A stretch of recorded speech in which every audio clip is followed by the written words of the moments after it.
Hi everyone, this is Rajat and welcome back to RGT Adhyan YouTube channel. আমি ইয়াৰ আগৰ ক্লাছটোত সিকুৱেন্সৰ বিষয়ে চাইছিলো। MS Excel ৰ সিকুৱেন্স ফাংচন কেনেকৈ ইউজ কৰিব পাৰো, বিশেষকৈ যিখিনি MS ৰ নতুন ভাৰ্জন আহিছে তাত হেতু আছে। আগৰ ভাৰ্জন বিলাকত সিকুৱেন্স ফাংচনটো নাছিলে। আজি আমি সাম অটো বৰ্ডাৰ যেটো নেকি লাষ্ট ক্লাছত কৈছিলো যে অটো বৰ্ডাৰ কি আসলতে যে কিবা আমি এটা টাইপ কৰিলে নিজে যাতে বৰ্ডাৰ হৈ যায়। আনকালে আমি কি কৰো যে কিবা যদি আমি লিখিব লাগে বা কোনো শীট যদি বনাব লাগে, ফৰ এক্সাম্পল মই সিৰিয়েল নাম্বাৰ লিখিছো, তাৰ পিছত ইয়াত ধৰক নেম লিখিছো, দেন এড্ৰেছ লিখিছো, সিৰিয়েল নাম্বাৰ 1 2 3 তেনেকৈ আমি ড্ৰেগ কৰি দিও যিমান লাগে। নেম ধৰক লিখিলো ABC DEF তেনেকৈ আমি বৰ্ডাৰ দিব লাগে। কোৰ পৰা আমি বৰ্ডাৰ দিও, আমি সিলেক্ট কৰিলো। সিলেক্ট কৰাৰ পিছত যেটো নেকি ফন্ট অপচন আছে ইয়াত যত কাৰ্সাৰ আপোনালোকে দেখিবলৈ পাইছে, তাত গলে ফন্টৰ ওপৰতে তাত বৰ্ডাৰ অপচন পাব। ইয়াত নো বৰ্ডাৰ হৈ আছে, তাত বিভিন্ন ধৰণৰ আছে, আমি অল বৰ্ডাৰ বুলি কৰি দিও। ৰাইট, এটো অল বৰ্ডাৰ। বা আমি কৈছিলো যে আগৰ ক্লাছটোত কি কৰিব লাগে, অল তাৰ পিছত বৰ্ডাৰৰ কাৰণে কোনটো কৈছিলো আমি শৰ্টকাট কি অল্ট প্ৰেছ কৰিব লাগিব। অল্ট প্ৰেছ কৰাৰ পিছত H তাৰ পিছত B তাৰ পিছত A, alt H B A। কেনেকৈ আমি গম পাও শৰ্টকাট কি বিলাক চাবো, যেতিয়া নেকি মই সিলেক্ট কৰিলো অল্ট প্ৰেছ কৰিলো। অল্ট প্ৰেছ কৰাৰ পিছত ওপৰতে বিভিন্ন ধৰণৰ লেটাৰ আহিছে, ডিজিট আহিছে, আৰু হোমত যাবলৈ হলে H বুলি দেখাইছে। তাৰ পিছত আমি H প্ৰেছ কৰিলো। H প্ৰেছ কৰাৰ পিছত সব বৰ্ডাৰ যত অপচন আছে তাত B দেখাইছে, তাত B প্ৰেছ কৰিলো। B প্ৰেছ কৰাৰ পিছত ইয়াত বিভিন্ন ধৰণৰ শৰ্টকাট দেখাইছে। আমি অল বৰ্ডাৰ দিবলৈ হলে A প্ৰেছ কৰিব লাগিব, এটো A বুলি লিখা আছে, তেতিয়া A প্ৰেছ কৰি দিলো। আৰু যদি নো বৰ্ডাৰ হয় অল্ট H B তাৰ পিছত N, নো বৰ্ডাৰ গুটেকিটা উঠি গল। সেইটো আমি শৰ্টকাট কি দি দিব পাৰো। ওকে, আমি তেনেকৈ ম্যানুয়ালি দিও নহয় জানো, অল্ট H B N দি আমি উঠাই দিলো। কিন্তু মই যদি ইয়াত কিবা টাইপ কৰো, আপুনি চাব এ সেলত মই সিৰিয়েল নাম্বাৰ লিখিছো, সিৰিয়েল নাম্বাৰ টাইপ কৰি মই নেক্সট সেলত গুছি গৈছো। তো নেক্সট সেলত গুছি যোৱাৰ লগে লগে কি হল, অটোমেটিক্যালি আহি গৈছে। আকৌ মই ইয়াত 1 লিখিছো নিজে আহিছে, 2 লিখিছো নিজে আহিছে। তেনেকৈ যদি মই এন্টাৰ মাৰি গৈছো বা কিবা এটা টাইপ কৰিছো নিজে আহিছে। মই যদি 3 টো ইয়াৰ পৰা ডিলিট কৰি দিও, নিজে নিজে বৰ্ডাৰো ডিলিট হৈ গৈছে। এইটো আমি কেনেকৈ কৰো, এইটো কৰিবলৈ হলে আমি কন্ডিশনাল ফাংশনত যাব লাগিব। ধৰি লৈছো মই ইয়াত বনাব লাগে, ধৰি লৈছো মই ইয়াত সিৰিয়েল নাম্বাৰ দিছো, তাৰ পিছত নেম, তাৰ পিছত মোবাইল নাম্বাৰ। এটা মোৰ কি লাগিব যে মই টাইপ কৰাৰ লগে লগে সিৰিয়েল নাম্বাৰ ইয়াত টাইপ কৰিম, কিন্তু লগে লগে বৰ্ডাৰো আহিব লাগে। তাৰ কাৰণে আমি কি কৰিব লাগিব, আমি সিলেক্ট কৰি লম যিমানলৈকে আমি ডাটা এন্ট্ৰি কৰিম। সিলেক্ট কৰাৰ পিছত কন্ডিশনাল ফৰমেটিঙত যাম। কন্ডিশনাল ফৰমেটিঙত গৈ নিউ ৰুলত যাম। নিউ ৰুল যোৱাৰ পিছত ইয়াত যেটো একেবাৰে তলত থাকিব use a formula to determine which cells to format, তাত ক্লিক কৰিম। ক্লিক কৰাৰ পিছত format values where this formula is true, ইয়াত আমি গৈ ক্লিক কৰিম। ক্লিক কৰাৰ পিছত আমি কোৰ পৰা এইটো কৰিব বিচাৰিছো, ধৰি লৈছো মই সিৰিয়েল নাম্বাৰৰ পৰা কৰিম, গতিকে সিৰিয়েল নাম্বাৰটো ক্লিক কৰিম। ক্লিক কৰাৰ পিছত আপোনালোকে চাব এই ঘৰটোৰ নাম কি G3 নহয় জানো, ওপৰ ফালে গলে G আৰু লেফটত চালে 3, G3। বা আমি এই চুকত চালেও গম পাম যে G3 যত কাৰ্সাৰ আছে তাত G আগতে ডলাৰ সিম্বল আৰু 3 ৰ আগত ডলাৰ সিম্বল হৈ আছে, এইটো লক হৈ আছে। তাৰ মানে কি হৈছে, লক হৈ আছে।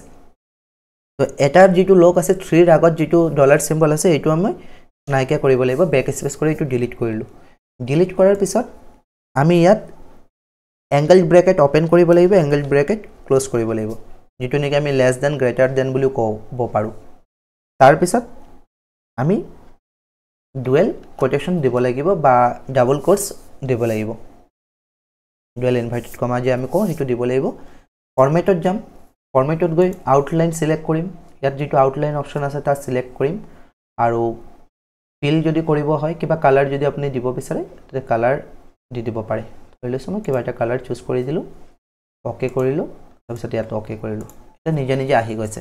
এতিয়া মই সিৰিয়েল নাম্বাৰ যদি টাইপ কৰো খুব ইন্টাৰেষ্টিং দেখিবলৈ লাগিব।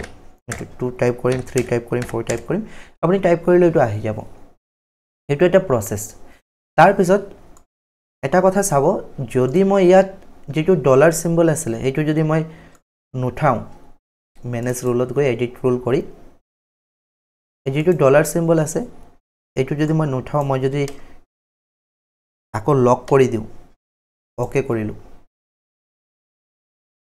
ওকে ৰ'ব মই গোটেইকেইটা কাটি লওঁ এডিট নহয় মই গোটেই ইয়াৰ পৰা ডিলিটে কৰি দিওঁ সিলেক্টেড সেলৰ পৰা ডিলিট কৰি দিলোঁ এইটো মই সিলেক্ট কৰি ললোঁ যলৈকে লাগিব তাৰ পিছত নিউ ৰুল গলো নিউ ৰুল গৈ format use a formula to determine which cells to format তাৰ পিছত ক্লিক কৰিলোঁ ক্লিক কৰাৰ পিছত ইকুৱেল দি এই সেলটো সিলেক্ট কৰিলোঁ অৰ্থাৎ G3 টো G3 সিলেক্ট কৰি যদি মই এইটো নুঠাওঁ আকৌ কি কৰিব লাগিব গ্ৰেটাৰ দেন অৰ লেছ দেন তাৰ পিছত ডাবল কোটস দিব লাগিব ফৰমেটত গৈ কালাৰ সিলেক্ট কৰিলোঁ বৰ্ডাৰত গৈ আউটলাইন সিলেক্ট কৰিলোঁ ওকে কৰিলোঁ নুঠালে এইটো অটোমেটিক্যালি হৈ যাব ইয়ালৈকে হৈ যাব যেটো নেকি আমি তাত গৈ পিনে কৰোঁ ম্যানুয়ালি আমি সিলেক্ট কৰি অল বৰ্ডাৰ কৰোঁ কিন্তু আৰু এটা কথা চাব এইটো সিলেক্ট কৰাৰ পিছত মেনেজ ৰুলত গৈ এডিট যদি কৰোঁ আৰু এই ডলাৰ সিম্বলটো আগফালে আৰু পিছফালে থকা ডলাৰ সিম্বল যদি মই উঠাই দিওঁ তাৰপিছত ওকে কৰিছোঁ এতিয়া য'ত টাইপ কৰিব তাতে অকল বৰ্ডাৰ আহিব ঠিক আছে গোটেই লাইনটোত নাহে আগতে যেনেকৈ মই 1 প্ৰেছ কৰিলে ইয়ালৈকে আহি গৈছিলে বৰ্ডাৰটো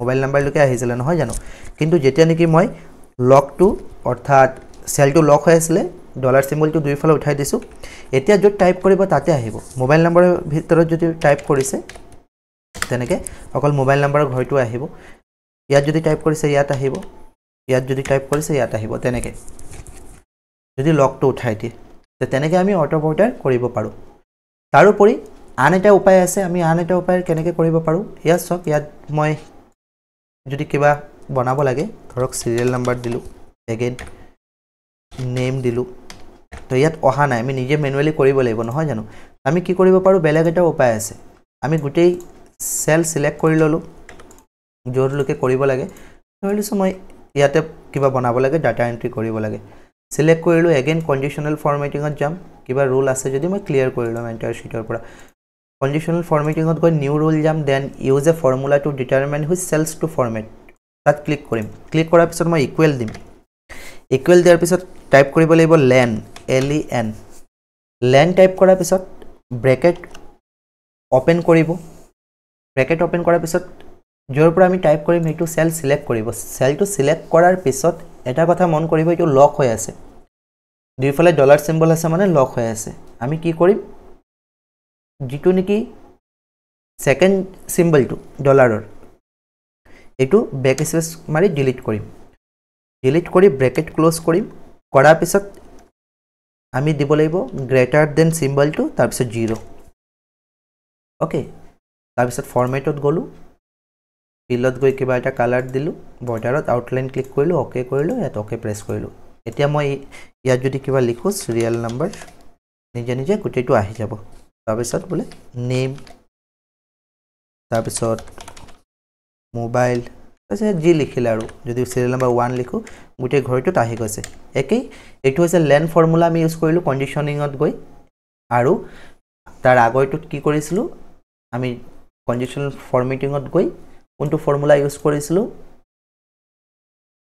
মেনেজ ৰুলত যাব মেনেজ ৰুলত গৈ চাব এইটো ইকুৱেল দি G3 তাৰপিছত ব্ৰেকেট ওপেন কৰিলোঁ যেটো এংগল ব্ৰেকেট হয় আকৌ এংগল ব্ৰেকেট ক্লোজ কৰিলোঁ তাৰপিছত আকৌ ডাবল কোটেশন মাৰ্ক লগালোঁ তাৰপিছত ওকে কৰিলোঁ ওকে তাৰপিছত ফৰমেটত গৈ আপুনি নিজৰ ইচ্ছামতে কালাৰ চুজ কৰিব পাৰিব ইচ্ছা কৰিলে ফন্ট বিলাকো আপুনি চেঞ্জ কৰিব পাৰিব ওকে গতিকে এইটো হৈছে আমাৰ অটো বৰ্ডাৰৰ ফৰ্মুলা যেটো নেকি খুব ইন্টাৰেষ্টিং হয় আমি টাইপ কৰিলে অটোমেটিক বৰ্ডাৰ হৈ থাকে অকল আমি এক্সামৰ কাৰণে নহয় এইকেইটা জনা থাকিলে আপুনি যিকোনো ঠাইত যদি কাম কৰে দেখিবলৈ খুব স্মাৰ্ট লাগিব কেনেকৈ স্মাৰ্ট লাগিব যদি মই ইয়াত সিৰিয়েল নাম্বাৰটো ইয়াত দিছোঁ সিৰিয়েল নাম্বাৰ টাইপ কৰিছোঁ টাইপ কৰাৰ লগে লগে আহি গৈছে কিন্তু আনকালে নাহে আমি নিজে নিজে কৰিব লাগে পিছত গৈ মিলাব লাগে এইটো কৰাৰ লগে লগে দেখিবলৈ খুব ভাল লাগিব এটা লুকছ এটা আহে ওকে আই হোপ এইটো বুজি পাইছে অটো বৰ্ডাৰ কেনেকৈ কৰে যদি কিবা ডাউট আছে তেতিয়াহ'লে কমেন্ট বক্সত জনাই দিব কমেন্টত জনাব আৰু এক্সেল শিটটো ল'বলৈ হ'লে ডেছক্ৰিপশ্যনত লিংক দিয়া আছে টেলিগ্ৰাম চেনেলৰ তাত গৈ পিনে আপোনালোকে চেনেলটো ভিজিট কৰি এক্সেল শ্বীটটো লৈ ল'ব পাৰিব ওকে আজি ক্লাছটো ইয়াতে থৈছোঁ নেক্সট ক্লাছত পুনৰ ইণ্টাৰেষ্টিং কিছুমান আমি ফৰ্মুলাছ ইয়াত চাম নেক্সট ক্লাছটোত ওকে